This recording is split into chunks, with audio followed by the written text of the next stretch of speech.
እንደውም ጦርነቱ ከፈነዳ እዚህ ብቻ አይወሰንም አጠቃላይ ሀገሪቷን የሚያጥለቀልቀው ብለው ታደሰ ወረደ ተናግሯል። ይሄ በእንዲህ እንዳለ ግን ኮሎኔል ደመቀ ምን ብለዋል? ፍቺ ፈጽመናል፣ እንግዲህ ንብረት መረካከብ ብቻ ነው። እንደውም ምን ብለዋል? ላለፉት 30 ዓመታት በወልቃይት ማህበረሰብ ላይ የደረሰውን ይሄ መጠነ ሰፊ የሆነ የዘር ፍጅት እና የሞራል ካሳ ከቲፒኤልኤፍ እንፈልጋለን እና የካሳ ጥያቄ ብቻ ነው የሚቀረን፣ ሌላው ነገር በሙሉ ተፈጽሟል ብለው በአደባባይ ተናግረዋል። ደጋፊም ያለ ደጋፊ የሌለውም ወልቃይትን አሳልፈን መስጠት የለብንም በሚለው ጫወታ ነው መጫወት የሚፈልገው እንጂ ሌላ ነገር እንፈጥራለን የሚለው ነገር ማቅረብ አይችልም። በኢትዮጵያና በኤርትራ መካከል መሬት ላይ ያለው ነገር ነው ገፍቶት ወደ ጦርነት እንድንገባ የሚያደርገን የቲቦር ናጊ የሎቢስት ስራ ሳይሆን ወይም ደግሞ የማስታወቂያ ሚኒስትሩ ለዛ ምላሽ መስጠታቸው ብቻ ሳይሆን መሬት ላይ ያለው ሀቅ ወደ ጦርነት የሚያስመራን ከሆነ በቃ ምንም ኢኒቪታብል ነው፣ ልናመልጠው አንችልም። ዓለም ላይ እኮ ጦርነት እየፈነዳ ነው፣ አዳዲስ ጦርነቶች እየፈነዱ ነው መሰለኝ። እያንዳንዱ ኤርትራዊ የተሰደደው ወታደር ነው እውነቱን እናውራ ከተባለ ማለት በአንድም በሁለትም ምንም የሚያስበው ዩኒፎርም አስለብሰ በቲምና በጋንታ ተሳጥቄ ማስገባት የሚችለው ነው። ገብተዋል አይደል? እንጂ ስልጠና የሚጠይቅም አይደለም፣ በሂደት ውስጥ ያለፈ ስለሆነ ማለት ነው።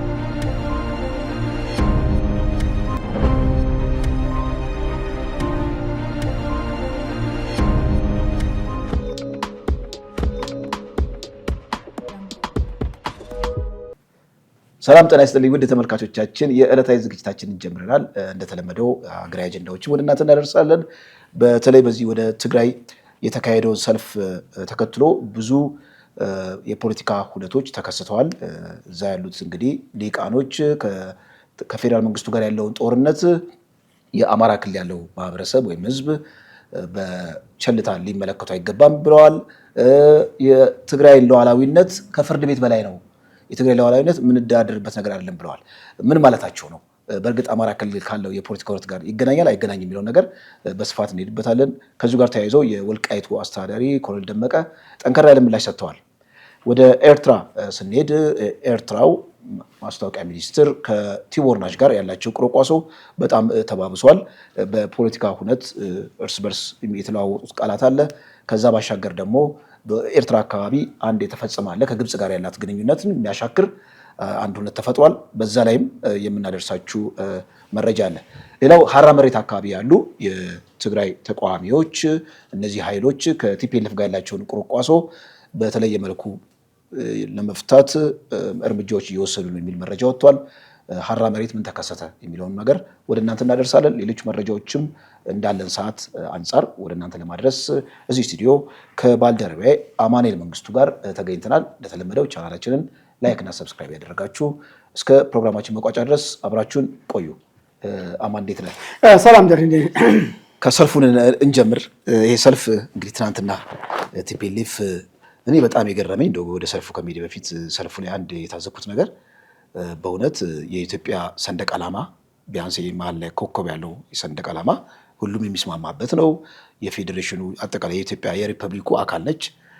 ትግራይ እንደምናውቃት ሉዓላዊ ግዛት አይደለችም። በሙሉ በቀይ በቲፒኤልኤፍ የማለሌት ባንዲራ ነው እንግዲህ ትግራይ ላይ መብታቸውን ሲጠይቁ የነበረው። ተቃርኖን ስትመለከተው አንደኛ የሚጠይቁት የፌዴራል መንግስቱ ነው፣ የኢትዮጵያ መንግስት ነው የሚጠይቁት።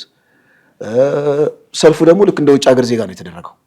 የሀገርን ሰንደቅ ዓላማ ሳትይዝ ለሀገር እውቅና ሳትሰጥ ልክ እንደ ውጭ ሀገር ዜጋ አንድ የተለየ መለያ ይዘህ የኢትዮጵያ መንግስት ጥያቄ ማቅረብ በጣም በጣም ትልቅ ተቃርኖ ነው።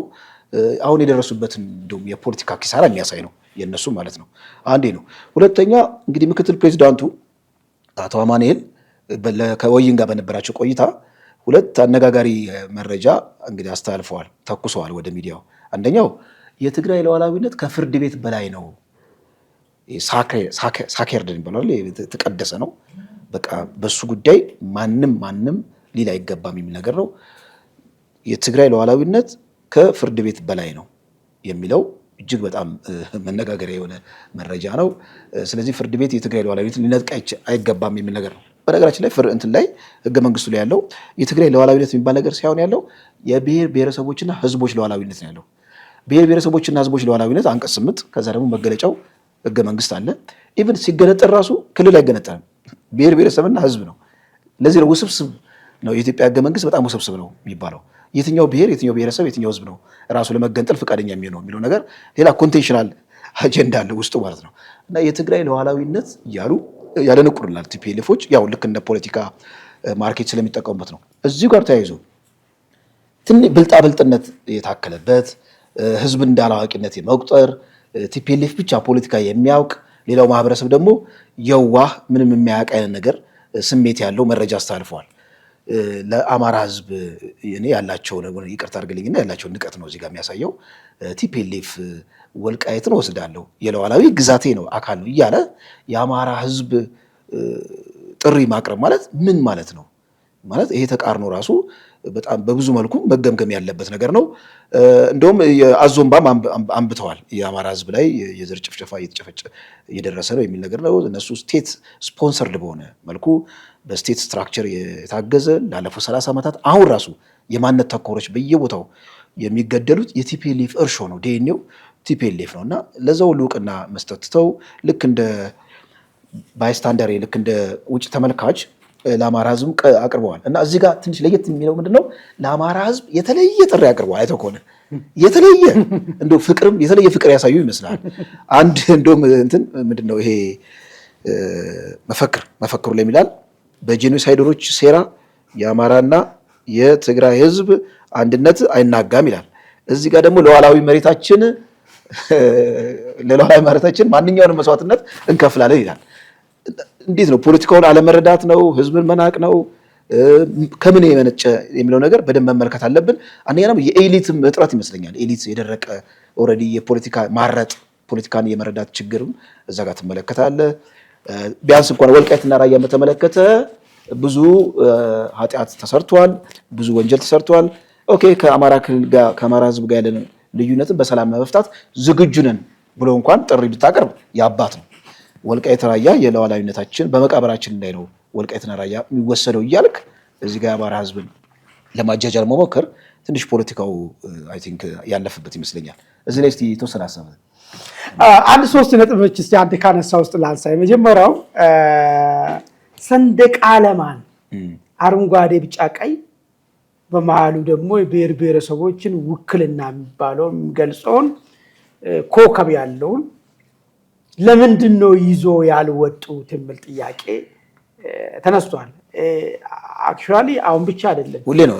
ልክ ከዚህ ከ4 ኪሎ ከመንበረ ስልጣኑ ከተገፈፉ ታንኩን ባንኩን ከእጃቸው ከተቀማ በኋላ ጀምሮ እነሱ የሚያውለበልቧት ባንዲራ ያችኛው ባንዲራ ነች፣ የክልል ባንዲራ። ለምን የሚለውን ነገር አሁን አንድ ነገር የሚገልጽልን ነገር ምንድን ነው መሰለ? ኢትዮጵያ የሚለውን ነገር እነሱ የሚፈልጉት ምን ሲሆን ነው? የኢትዮጵያን መገለጫን ኢትዮጵያዊነት ማለት አይዳል ነው አይደል? አካል የለው ማለት መገለጫ ነው የሚገለጠው። እሱም መገለጫውን የሚጠሉት መቼ ምን ሲሆን ነው የሚል ነገርና ከዚህ ተነስተ የህወሓቶች አሁን ስልጣን ላይ ያሉ ክልሉ እየመሩም እያመጹም ያሉ ኃይሎች ፍላጎት ምን እንደሆነ ምን አይነት መስተጋብር እንደሚፈልጉ የሚገልጽ ነገር ነው። ሉክ ከኛ በላይ ብሎ ከዚህ ባንዲራ ውጪ ይዛችኋል፣ ከዚህ ባንዲራ ውጪ አውለብልባችኋል፣ ተመኝታችኋል ብሎ እኮ ብዙ ኢትዮጵያኖችን በእስር ቤት ያሰቃዩ ነበር። ለምን ያኔ እንደዚህ የተለየ ፍቅር ኖሯቸው አሁን ደግሞ ልክ ቆሻሻ እንደነካው ነገር ለምን ተጠየፉት የሚለውን ነገር ነው። ስለዚህ እነሱ ከዚህ ባንዲራ ጀርባ የሚያስቡን ነገር ምንድነው? ጥቅሙን ነው። እንደ ጥገት ላም ነው የሚቆጥሩት። ኢትዮጵያ መብላት፣ መዝረፍ፣ መምራት የሚፈለገው ለመዝረፍ ነው። ይሄንን ካጡ ኢትዮጵያዊነትን አይፈልጉም ማለት ነው። የሚፈልጉት እስከ መቼ ድረስ ብቻ ነው? እንደ ተባይ ተጣብቆብህ እስከመጠጡ ድረስ ብቻ ነው ማለት። ያልመጠጡ ቀን አይደለም እንትሉ ስሙንም አይፈልጉም። ሌላው እኮ ባንዲራ ላይ እኮ ወይ መገለጫው የተቀመጠበት ነገር ላይ ጥያቄ ያነሳል እንጂ በኢትዮጵያ ሰንደቅ ዓላማ እኮ ጥያቄ የሚያነሳ ከየት መጥናፍ እስከ የት መጥናፍ ያለ ኢትዮጵያዊ እኮ የለም። እነሱ ግን ኮምፕሊት ኢትዮጵያ ብሎን ነገር አሽቀንጥረው ነው ወለውሩት ምን እስከሆነ ድረስ መብላት እስኪችሉ ድረስ። ስለዚህ ይሄንን ፍላጎት በውስጣቸው ያለ ዱሮ ከመጀመሪያም ጀምሮ ለመዝረፍና መርቶ ለመዝረፍ ነው እንጂ ኢትዮጵያዊነታቸውን አምኖ ተቀብሎ እንዳልሆነ ገላጭ የሆነልን ያለው ማለት ነው። እኔ ከዛ አንፃር ነው የማየው። አንድ ናሬቲቭ ፈጥሯል። የውሸት ናሬቲቭ ነው እሱ። በዚህ ባንዲራ ስር በተሰባሰቡ ኃይሎች በደል ጄኖሳይድ ተፈጽሞብናል በጦርነት የሚል ነገር አንስቷል። እኔ ይላሉ ባይዞ እናቶ ጌታቸው ስሉ ስለነበረ ነው ይሄን ባንዲራ ባየን ቁጥር ያ ህመም ይሰማናል የሚል ነገር ነው።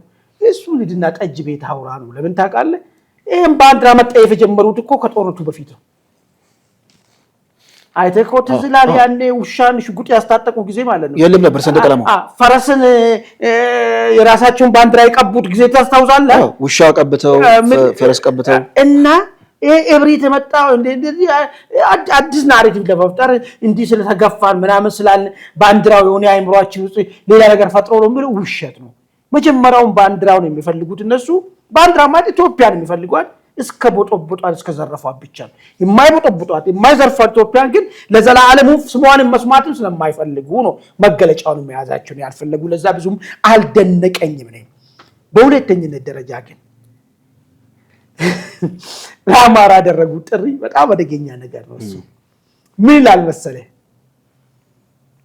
ወልቃይትን ለማስመለስ ነው የነገር ጠለምትን ለማስመለስ ነው፣ ራያን ለማስመለስ ነው። ወልቃይትና ራያ ጠለምትን ለማስመለስ ነው ማለት በሌላ አነጋገር እዚህ ግዛት ውስጥ ያሉ ዜጎችን ያለማንነታቸው ሌላ ማንነት ጭኖባቸው ምንድነው ቀዶ ጥገና ኦፕሬሽን ሊሰሩባቸው ሌላ ነገር አይደለም። ሰፋሪ እኮ ይሏቸዋል እኮ አደባባይ እነዚህ ሰዎችን ማንነታቸውን ሊቀይርባቸው ነው። ሌላ ነገር ጥያቄ አይደለም። አሁን ይሄን እዚህ ጠይቄ እነዚህ ሰዎች እኛ አማራዎችንን በባህላቸው ቆጥቃቸው ሌላ ነገር እኮ የለም እኮ ይሄን በመጠየቃቸው ዛሬ ነፃ ስለወጡና መንግስት እናንተ ይበጀናል የምትሉትን ይወክለናል የምትሉትን በራሳችሁ አይምሮ በመታምኑ መንገድ መርጣችሁ ላኩ ብሎ እድል ስለሰጣቸው ይሄን ማንቀማሃለን ብሎ ካዋቂ እስከ ጨዋ ከህፃን እስከ አዛውንት ተጠራርቶ ሰልፍ የወጡት አማራ ነኝ ስለተባለ ይሄን እንቀለብሳለን ብለ ሰልፍ አድርገህ እዛ ሰልፍ ላይ ለአማራ ጥሪ ማድረግ ማለት ምን ማለት ነው የሚለውን ነገር አንድ በጣም ኢምፖርታንት ነገር ላንሳለን። እነዚህ ሰዎች ምን እያሉ እንደው ታውቃለህ? እነዚህ ወልቃይት ያሉት ራያ ያሉት ጠለምት ያሉት ህዝቦች አማራዎች አይደሉም። አማራ ለመሆን መንግስት መብትን ሲያከብርልህ ትክክል ነው ብለህ መንግስትን መደገፍ አማራነት መብትን ያስነጥቃል። ይሄን በተለያየ የአማራ ትግል አንቀሳቃሽ ነን ብሉ ሰዎች ይሄን እያሉ ያሉት እነዚህ ኮሎኔል ደመቀ ላይ ማለት ነው። ለምን ይሄ መብታችን ተከብሯል፣ ይሄ ጥሩ ነገር ነው፣ ይሄን ይዘን ወደሚቀጥለው ስቴፕ እንሄዳለን በማለታቸው አማራነታቸው ጥያቄ ውስጥ መክተት እነዚህ ሰዎችም እነዚህ የእናንተ ወገን አይደለም። ከዚህ መለስ ያላቸው አማራዎች የነዚህን ባርነትን የምትቀበሉ አማራዎች ከኛ ጋር ተሰለፉ ኑ አብረን እንስራ እያለ ጥሪ እያቀረበ ያሉ ለዚህ ነው ማለት ነው። ይሄ ራሱ ባይት ሰልፍ ማለት ነው። የሚገርም ነገር እኔ ለአማራ ሊቃን ማለት ነው እኔ መልስ የሚሰጣል ብዬ ጠብቄ ነበር። ይሄ ውርደት ነው፣ በእውነት ውርደት ነው። ያላቸውን ንቀት ነው የሚያሳየው ማለት ነው። ውርደት ነው። ይሄን ዝም ብለው ማለፉ ራሱ ወያኔዎቹ ያላቸው ንቀት ማለት አንደኛ የፖለቲክ ቀደም እንዳልኩ በፖለቲካ አርጠዋል ማለት በአደባባይ አንተ ስንት ጄኖሳይድ ሲፈጸምበት የነበረውን ህዝብን እሱን ክደ ማለት ነው። ከእንደገና መሬትን ወስዳለው ተባበሪ ብሎ በአደባባይ ጥሪ ማቅረብ ማለት ምን ማለት ነው? መሬቱ ተመለሰላቸው አማሮች አይደሉም እኮ እያሏቸው እኮ ነው። የሚገርም ነገር እነሱ በፊት ከምን መጣ መሰለህ አይደለም ከዛ አይደለም የአማራ የአብይ አማሮች የሚባሉ አለ አዲስ ተርም የተፈጠረው ነገር ማለት ከሱ ጋር እኮ ሊያያይዙ እኮ ነው። ይሄንን ውሳኔ ትክክለኛ ነው እኛ ጥያቄ ነው ብሎ ሰልፍ የወጡትን የጠለምትን የራያን የወልቃይትን ሰዎችን እነዚህ አማራ አይደሉም እነዚህ አብይ አማሮች ናቸው ሌላ አማራ አለ ለሱ ጥሪ የምናደርገው እኮ ነው እያሉት እኮ ኦኬ በጣም ውጪት በጣም እኔ ቆሻሻ ሆነ ነገር ማለት ነው። ለዚህ መልስ መስጠት ነበረው የአማራ ሊቃን ነበር። የሚገርም ነገር እኔ ጠብቄ ነበር። ንቀት ነው ይሄን ከማለት በፊት ስለ አማራ ጄኖሳይድ ከማውራት በፊት እያንዳንዱ የትግራይ ኮረብታ የአማራ መቃብር ይሆናል ብለ የዘመርከውን ይቅርታ ጠይቅ መጀመሪያ ማለት ነበረበት። ባለፈው 27 ዓመት ቅድም አንተ ያነሳው ነገር አማራን ከምድረ ገጽ ለማጥፋትና ቀና እንዳይል በሀብትም በሰው በስልልቦናም ቀና እንዳይል ያደረጋችሁበትን አይዲዮሎጂ ጥፋት ነው ብላችሁ ተንበርክካችሁ መጠየቅ ነበረባችሁ። ስለ አማራ ጄኖሳይድ የምታወሩበት እናንተ ምን ሞራል አላችሁ ብሎ የሚጠይቅ አንድ አማራ ሊቅ ጥፋ። ግን ምን መሰለህ አሁን እነሱ ቅርቃሩስ ነው የገቡት ወያኖቹ። ይሄ የሚያሳየው መሰለህ ከዚህ ቀደም እነሱ የሚጠየፉትን ማህበረሰብ የሚጠየፉትን ሊቃን እስከ ሲኦል ድረስ ወርደን ሂሳብ እናወራዳለን ብለው በአደባባይ የተናገሩትን ማህበረሰብ አሁን ከእንደገና አብረን ተሰለፈ ብሎ በአደባባይ መጠየቅ ያለበት የዴስፐሬሽን ስቴጅ ነው የሚያሳየው። በጣም በጣም ከባድ የሆነ ቅርቃሩስ ገብተዋል። ምክንያቱም ሻዕቢያ የሚፈልጋቸው ለማገዶ ነው ይታወቃል። ሻዕቢያ ለመናገር ቲፒኤልኤፍ ቀና ብላ በደንብ የፖለቲካ ስብዕናዋ ጠንክሮ ከእንደገና ፓወር ምንድነው ጌም ቼንጀር እንድትሆን አይፈልግም። ስለዚህ አሁን እነሱ ያላቸው ቅርቃሩ ስለገቡ ሰላም ነው የሚያስፈልገው፣ በሰላም አማራጭ ጉዳዩ መፈታት አለበት፣ እንደውም ጦርነቱ ከፈነዳ እዚህ ብቻ አይወሰንም አጠቃላይ ሀገሪቷን የሚያጥለቀልቀው ብለው ታደሰ ወረደ ተናግረዋል። ይህ በእንዲህ እንዳለ ግን ኮሎኔል ደመቀ ምን ብለዋል? ፍቺ ይፈጽመናል፣ እንግዲህ ንብረት መረካከብ ብቻ ነው። እንደውም ምን ብለዋል? ላለፉት 30 ዓመታት በወልቃይት ማህበረሰብ ላይ የደረሰውን ይሄ መጠነ ሰፊ የሆነ የዘር ፍጅት እና የሞራል ካሳ ከቲፒኤልኤፍ እንፈልጋለን እና የካሳ ጥያቄ ብቻ ነው የሚቀረን፣ ሌላው ነገር በሙሉ ተፈጽሟል ብለው በአደባባይ ተናግረዋል። እንግዲህ የፍርድ ቤት አንዱም መነጋገሪያ የሆነው ፍርድ ቤት ያገደበት ሁኔታ የፌዴሬሽን ምክር ቤት በጉዳዩ ላይ የበላይ ሆነው እንዴት ፍርድ ቤት አገደው ብለው አንዳንድ የአካዳሚክ የሆነ ክርክር የሚያነሱ ወገኖችም አሉ። ዞሮ ዞሮ ግን ምንድነው የህገ መንግስት ጉባኤ የሚባለው መጨረሻ ብይን ሰጪ ነው። እስከዛ ድረስ ግን እየተንከባለ ምን እንደሚደርስ አናውቅም። እንደውም አቶ ጌታቸው ረዳም እኮ ብቅ ብለው በማህበራዊ ሚዲያ ላይ ይሄ ነገር የፖለቲካ መፍትሄ ነው እንጂ የሚያገኘው በዚህ በኖርማል በኮርት ፕሮሰስ መፍትሄ አያገኝም ብለው ትንሽ በማፈግፈግ ላይም ያሉ ናቸው። ቲፒኤልኤፎች ትንሽም ቢሆን ስፔስ አግኝተዋል በዚህ በፍርድ ቤቱ ጉዳይ። ግን ቀልባቸውን ነግሯቸዋል። የፌዴራል መንግስቱ ለፓወር ለጌም ነው እንጂ ይህ ነገር እያደረገ ያለው የትግራይ ጉዳይ አክትሞለታል ብሏል። ስታሊን ራሱ የወልቃይት ጉዳይ አክትሞለታል። ዝም ብሎ ለጌም ነው እንጂ ፌዴራል መንግስቱ ፍርድ ቤት አገደ፣ ፍርድ ቤት አነሳ የሚለው በታምር የትግራይ ማህበረሰብ ወልቃይትና ራያን ከፌዴራል መንግስቱ እንዳጠብቁ ብሎ በአደባባይ ተናግሯል ማለት ነው። ወደሚቀጥለው መረጃ ከዚሁ ጋር የሚያያዝ ነገር ነው። ሀራ መሬት ላይ ያለው ነገር ሀራ መሬት የፖለቲካ ልዩነት ነው የነበራቸው ወይስ መሰረታዊ የርዕዮተ ዓለም ልዩነት ያላቸው ብለን እኛም ሞግተናል በተደጋጋሚ ጊዜ። ሀራ መሬት ያለው ኃይል በማንኛውም ሰዓት ሊገለበጥ ይችላል። ሌላው ተለዋጭ ቲፒኤልኤፍ የሚያሆንበት ምን አማራጭ አለ? አንድ የሆነ በጣም ስፔሲፊክ የሆነ የፖለቲካ ሁነት ሊለውጠው ይችላል ብለን ጠይቀን ነበር እና አሁን አንዳንድ ከቲፒኤልኤፍ ወገን ያው ፕሮፓጋንዳን ቢጫ ነው መሰረታዊ የሆኑ ሀቆችም አሉ። መስራች የሆኑ የሀራ መሬት ላይ ያሉ ቲፒኤልኤፍን የሚወጉት ኃይሎች እየሸሹ ወደ ቲፒኤልኤፍ እጅ እየሰጡ እየገቡ ነው ብለዋል። ቲፒኤልኤፎችን በዛኛው ካምፕ ትልቅ ድል አግኝተናል፣ እንደውም ጌታቸው የበተነውን አብይ ሰበሰበው የሚል ሀሳብ ተናግረዋል። በዚህ ውሳኔ መሰረት ወልቃይትና ራያ ላይ በተወሰነው ውሳኔ መሰረት አጠቃላይ የትግራይ ልሂቃን በአንድ ግንባር እየተሰለፈ ነው። ይሄ ለእኛ ትልቅ ቪክትሪ ነው ብለዋል። በእርግጥ ሀራ መሬት ልክ እንደዚህ በቀላሉ ልክ እንደ ገበያ የሚበተን ነው። በመጀመሪያውም ራሱ የስልጣን እንጂ የፖለቲካ ልዩነት እንደሌላቸው ማሳያ አይሆንም ወይ? ይሄን እዚህ ውሳኔ ላይ ቶሎ ወስኖ ወደ ቲፒኤልኤፍ መሄድ መጀመራቸው ይሄ እንዴት ታየዋለህ? እንግዲህ ምንድን ነው መሰለኝ ከዚህ በፊት አንድ ነገር አንስተን ነበረ። የትግራይ ሊቃኖች ወልቃይትን፣ ራያን፣ ጠለምትን በተመለከተ ምንድን ነው ያላቸው አቋም የሚለውን ነገር አንስተን ነበር። ምንድን ነው ለዘብ ይላሉ የተወሰነ በቋንቋ ደረጃ ለዘብ ይላሉ። በዚህ ጉዳይ ላይ ሁሉም ይስማማሉ። ምን በሚለው ነው የሚስማሙ? ይህ ጉዳይ የነሱ አለመሆኑን ሁሉም በልቦናቸው ያውቃሉ። ነገር ግን ይህ ጉዳይ ደግሞ በጉልበትም ሆነ በማንኛውም መንገድ ተቀምተው ወደ ትግራይ መምጣትን ደግሞ ሁሉም ያምናሉ።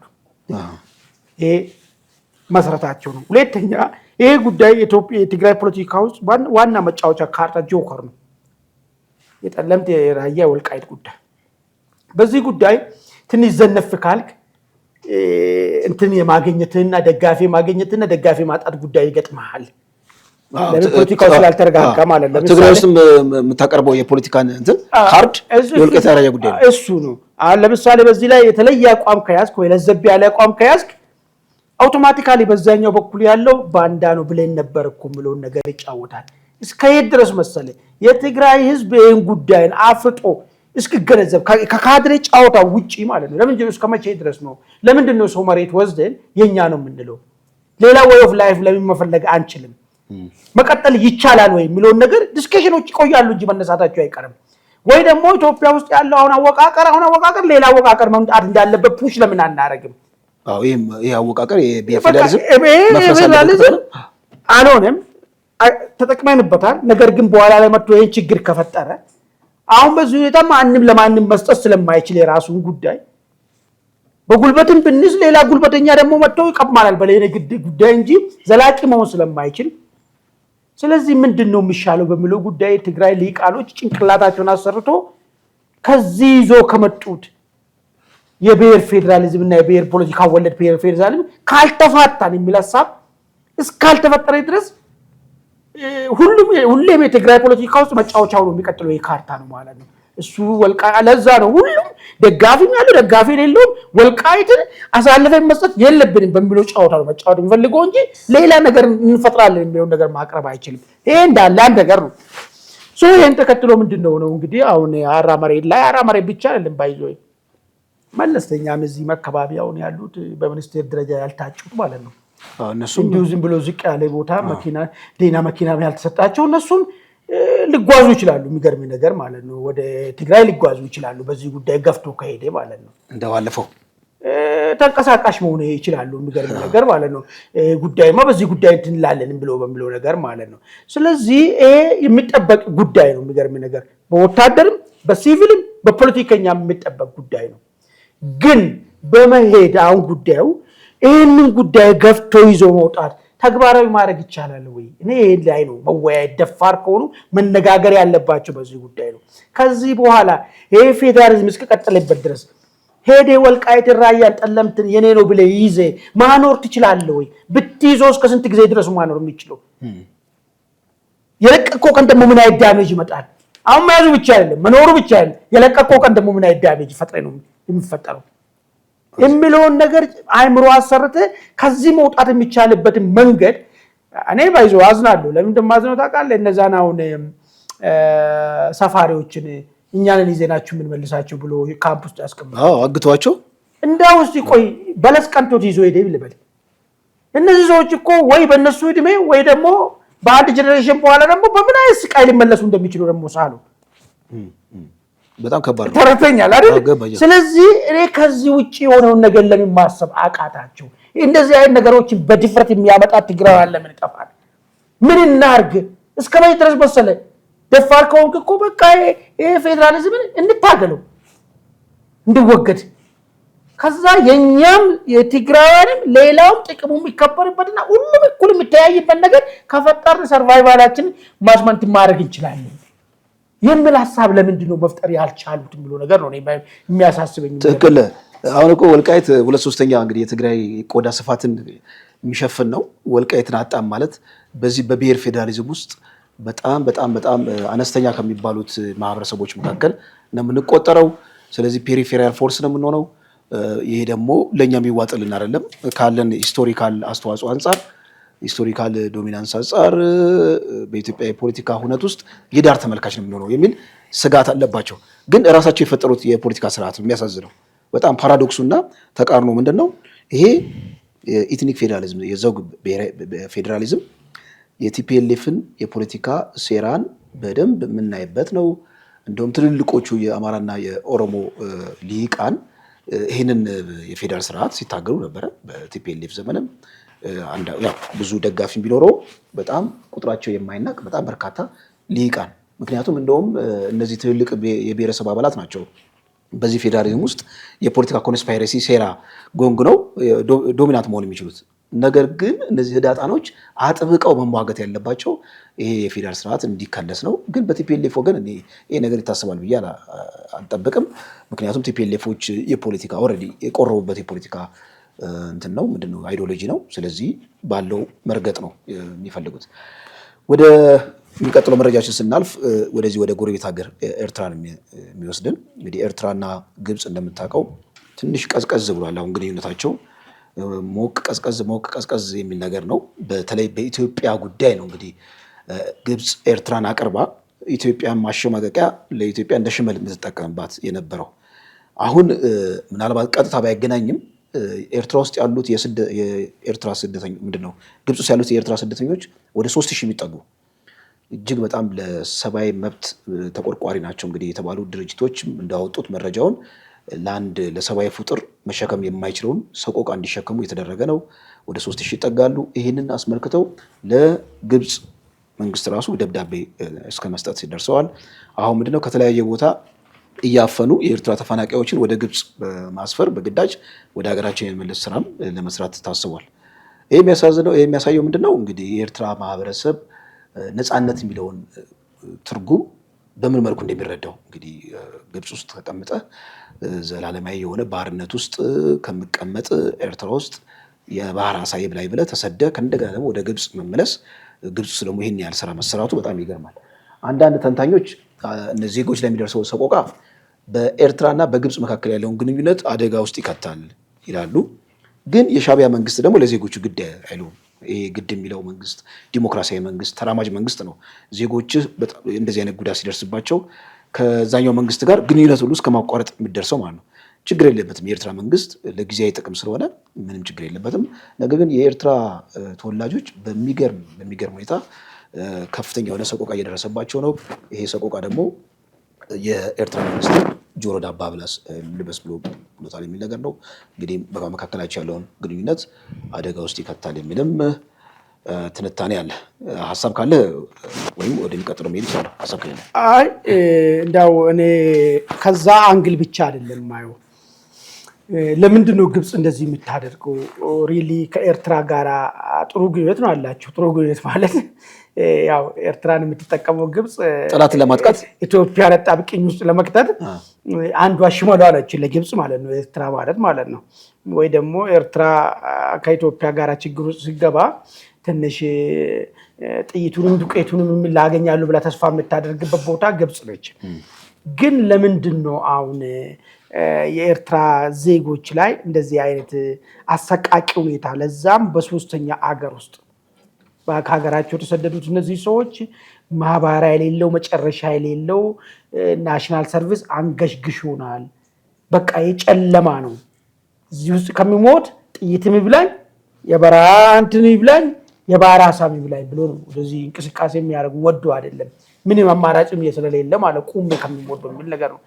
ግብጽ ከሄዱ በኋላ ግን ለምንድን ነው ነገር የሚደረገው ብሎ ነገር እኔ ከምን አንጻር መሰለኝ የማየው ኤርትራ አሁን ጦርነት ከኢትዮጵያ ጋር የሚፈነዳ ከሆነ ትልቁ የሚያሰጋቸው ምንድን ነው ታውቃለህ? ኤርትራኖች የእስራኤል ከፍተኛ ስጋት ያሰጋቸዋል። አንድ ጦርነት ደግሞ ተመጋጋቢ ልክ መሳሪያው ጥይት ነው አይደል የምትተኮሰው፣ ቀጥለ ጥይት መጨመር አለብህ። ካልጨመርክ ዱላ ነው ማለት ነው መሳሪያው። እንደዛ ልክ የኤርትራ ሰራዊት ቀጥሎ የሚተካ ሰራዊት ከሌለው ማለት ነው አከተመ ማለት ነው። ይሄ ስለሚያሳስባቸው ግብጽ የምታደርገው ነገር እነዚህ ምድራዊ ሲኦል አድርጋባቸው ግብጽን ከዛ አማራጩ መጣባል ወደ ሀገራችሁ ትመለሱ ወይ ካልክ በቃ ከምጠፋማ መልሰኛ ይሄን ነገር ወደሚለው ነገር እንዲመጣ አስገድዶ በግዳይ ተመለሱ ብቻ በውዴታ ተመለሱ የሚለው ነገር ግን ወደ ውዴታው ለማምጣት ስቃይ ውስጥ መክተት መቻል አለበት። ይሄ ነው ጌሙ እየተጫወቱ ያሉ ይመስለኛል። እኔ የሚገርም ነገር ስለዚህ ግብጾች ለጦርነቱ ልክ እንደ ግብአት ሊጠቀሙባቸው እንደ ግብአት ሊጠቀሙ ላይ መሰለኝ። እያንዳንዱ ኤርትራዊ የተሰደደው ወታደር ነው እውነቱን እናውራ ከተባለ ማለት በአንድም በሁለትም ምንም የሚያስበው ዩኒፎርም አስለብሰ በቲምና በጋንታ ተሳጥቄ ማስገባት የሚችለው ነው። ገብተዋል አይደል? እንጂ ስልጠና የሚጠይቅም አይደለም። በሂደት ውስጥ ያለፈ ስለሆነ ማለት ነው። ስለዚህ ያንን እንደ ብቸኛ አማራጭ የሰው ኃይል የጥረቱ ሟሟያ ሌላ ሀገር ተባባሪ ስለሌለ ነው እንጂ አሁን ኬንያ ተባባሪ፣ ኡጋንዳ ተባባሪ ብትሆን እንዳለ እዛ ያለውን አፍሶ መጥቶ ወደ ሀገር ቢመልሰው ማለት ነው ስሜቱ ነው ማለት ነው። ይሄ ነው እኔ ከዚህ አንግል ነው የሚታየው። ጥሩ እይታ ነው እንዳልከው። ግብጽም ራሱ የጦርነቱ አካል ስለሆነች በዚህ መልኩ እንኳን መተባበር ትችላለች። አንደኛ የሰው ኃይልም በጣም አነስተኛ ነው፣ የሚያሰጋቸውም በዛ መልኩ ስለሆነ በሙሉ እንግዲህ ለኤርትራውያኖች ወታደር እንደመመልመል ነው የሚቆጠረው። ግብጽ ከኢትዮጵያ ጋር ያለውን ቁርቋሴ የበለጠ ከፍ ለማድረግ ስለምትጠቀም ነው። ከዚህ ከኤርትራ ሳንወጣ የማስታወቂያ ሚኒስትሩ እንግዲህ የኢሳያስ አፍ ናቸው እንደምታውቀው። የትኛው እርሳቸው ናቸው ብቅ ብለው ምላሽ ቢሰጡት ከዚህ ከቲቦርናጅ ጋር ቲቦርናጊ ይሏቸዋል። በተደጋጋሚ ጊዜ ሁለቱ በኤርትራው ማስታወቂያ ሚኒስተርና ወይም ደግሞ በኤርትራ ፕሬዚዳንትና በዚህ በቲቦርናጊ መካከል ያለው ቁርቋሶ በተለያየ መልክ ተመልክተናል። የማስታወቂያ ሚኒስትሩ ብቅ ብለው ብለዋል። እኚህ ቲቦርናጊ የተባሉት ግለሰብ አንደኛ ተከፋይ ሎቢስት ናቸው። በተከፋይ ሎቢስቶች አማካኝነት ተመልምለው ለብልጽግና ስራ እየሰሩ ነው እንጂ ነፃ ዜጋ ሆነው አይደለም የሚሰሩት የሚል ነገር አስቀመጡ። አንድ ሁለተኛ ስለ ቀጠናው ምንም እውቀትም የላቸውም፣ ቀጠናውን በቅጡም አያውቁትም እና በጥራዝ ነጠቃይ በሆነ መልኩ ነው ሀሳቦችን የሚያራምዱት ብለዋል። ሌላ ለብልጽግና ወይም ለፌዴራል መንግስቱ ለኢትዮጵያ መንግስት የጦርነት አጀንዳ ልክ እንደ ቅቡልነት እንዲኖረው በዓለም አቀፍ ደረጃ ከፍተኛ የሎቢ ስራ እየሰሩ ነው የሚል ነገር ተናግረዋል ማለት ነው። ለዚህ እንግዲህ ምላሽ እንዲሆን ቲቦር ናጊ ብለዋል። ኢትዮጵያ ወደብ ያስፈልጋታል፣ የቀይ ባህር ጉዳይ እጅግ በጣም አስፈላጊ ነው ለኢትዮጵያ ብለው መረጃውን ካስተላለፉ በኋላ ነው እንግዲህ ምናልባት ማስታወቂያ ሚኒስትሩ ወጥተው በአደባባይ ምላሽ የሰጡት። በትችቱ ምንም አልተከፉም። እንደውም ትችቱ መኖሩ ምን ያህል እንግዲህ የዛ መንግስት የኤርትራ መንግስት የእርሳቸውን የፖለቲካ ሀሳብ እንዴት እንደሚያመው እና ሁሌ እግር በእግር እንደሚከታተል የሚያሳይ ነው። ዞሮ ዞሮ እንግዲህ ቲቦር ናጊም አሉት የማስታወቂያ ሚኒስትሩ አሉት በኢትዮጵያና በኤርትራ መካከል መሬት ላይ ያለው ነገር ነው ገፍቶት ወደ ጦርነት እንድንገባ የሚያደርገን የቲቦር ናጊ የሎቢስት ስራ ሳይሆን ወይም ደግሞ የማስታወቂያ ሚኒስትሩ ለዛ ምላሽ መስጠታቸው ብቻ ሳይሆን መሬት ላይ ያለው ሀቅ ወደ ጦርነት የሚያስመራን ከሆነ በቃ ምንም ኢኒቪተብል ነው፣ ልናመልጠው አንችልም። ዓለም ላይ እኮ ጦርነት እየፈነዳ ነው፣ አዳዲስ ጦርነቶች እየፈነዱ ነው። በመካከለኛው ምስራቅ ያለው ጉዳይ በጣም ጉዳዩን እየሳተ ነው። ወደ ምንድነው ይሄ እስራኤልና ኢራን ማለት ነው በአዲስ መልክ ግጭት ውስጥ ገብተዋል። እንግዲህ የዓለም አቴንሽን ወደዚያ ይሆናል።